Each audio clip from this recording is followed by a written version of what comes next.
Hello everyone, welcome back to my channel, and we are studying about chapter 1, the living world. And in the previous session I have explained to you about the characteristics of living organisms. Growth we have discussed, reproduction we have discussed, metabolism also we have discussed. Now let us learn about the response to stimuli. Another characteristic of the living organism is response to stimuli.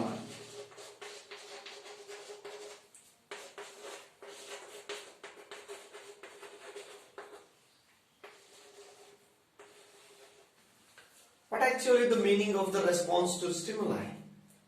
It is about the awareness of the surrounding. Whether the organism or a non-living organism, whether it is aware of its surrounding, what is happening in its surrounding or its surrounding, right? That is called the awareness of the surrounding, right?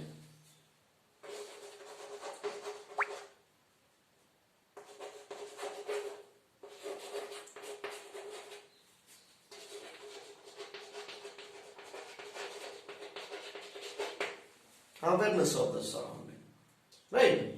Then how do we aware of our surrounding?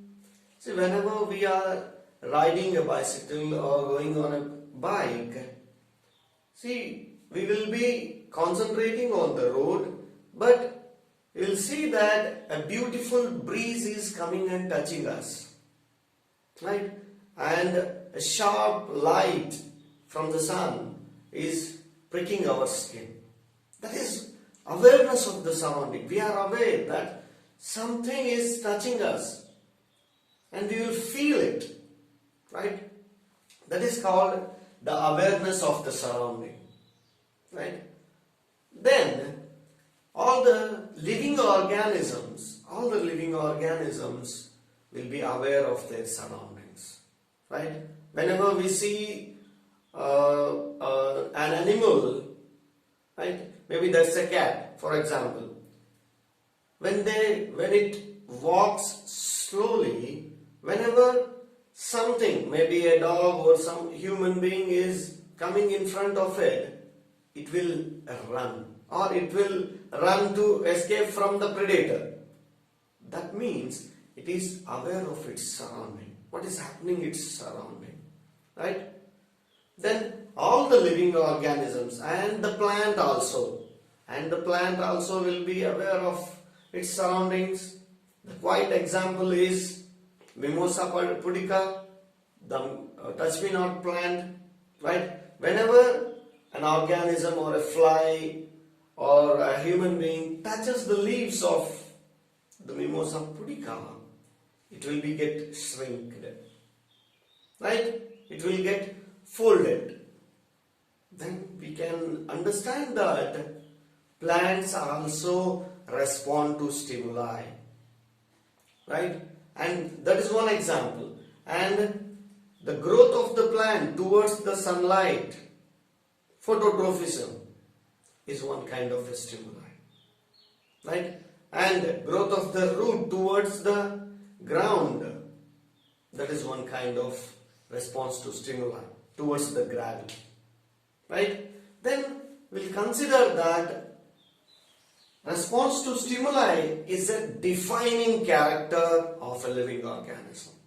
All the living organisms will respond to stimuli. They are aware of the surroundings.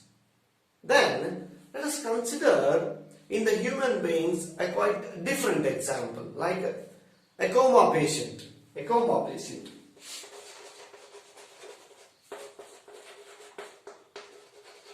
Coma patient, whether he aware of its surroundings? No. He don't know who is touching him or her, who is touching him, right? And he don't even feel the prick of the injection, right?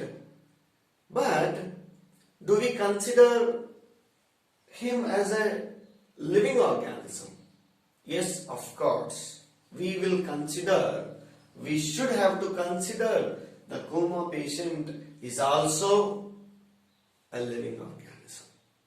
Because all his organ systems like the circulatory system, respiratory system, nervous system and excretory system, everything is responding to the treatments, to the chemicals what doctors are giving it to him. Right? It is responding, it is recovering from its problem.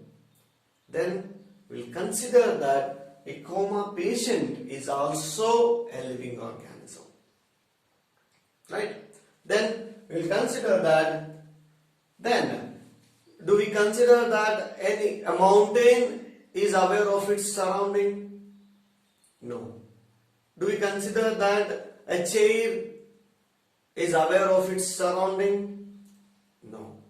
Then we'll conclude that, we'll give a final conclusion that response to stimuli is a defining characteristic of the living organism. Right? Defining character.